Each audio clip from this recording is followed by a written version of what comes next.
ఈ ఇల్లు 1,00,000 రూపాయలకి అమ్మబడునా? ఫోన్ చేద్దాం. హలో హలో, మీ ఇంటికి తగిలించిన బోర్డుని చూసి మీకు కాల్ చేస్తున్నాను. నేను మీ ఇంటి ముందర ఉన్నాను మేడం. వస్తున్నాను ఉండమ్మా.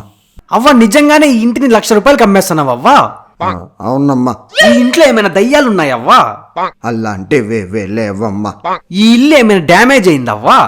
ఎలాంటి డ్యామేజ్ అవ్వలేదమ్మా. అవ్వా, ఇంట్లోకి వెళ్ళి ఒకసారి ఇంటిని చెక్ చేసుకోవచ్చవ్వా? వెళ్ళు నాయన.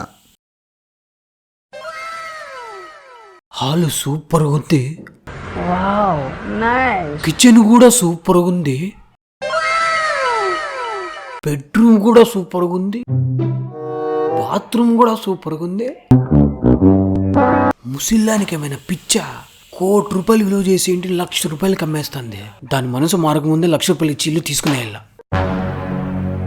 ఇల్లు సూపర్ ఉంది కదవ్వా? నేను చెప్పాను కదమ్మా. అన్నీ ఓకే అవ్వా, నువ్వు డాక్యుమెంట్స్ ఇచ్చేసి నీ 1,00,000 రూపాయలు నీకు ఇచ్చేస్తాను.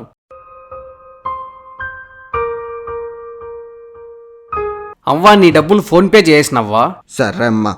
ఏదో తేడాగా ఉందేంటి? అవ్వా, అన్నీ సరే గాని 1,00,00,000 రూపాయలు విలువ చేసి ఇల్లుని 1,00,000 రూపాయలకి ఎందుకు అమ్మేస్తున్నావవ్వా? అదా, మా అన్న బట్ట పైకి పోతో ఈ ఇంటిని అమ్మగా వచ్చిన మొత్తం డబ్బులు మా కోడలికి ఇవ్వాలని అగ్రిమెంట్లో రాసిపోయిండు అన్న బట్ట.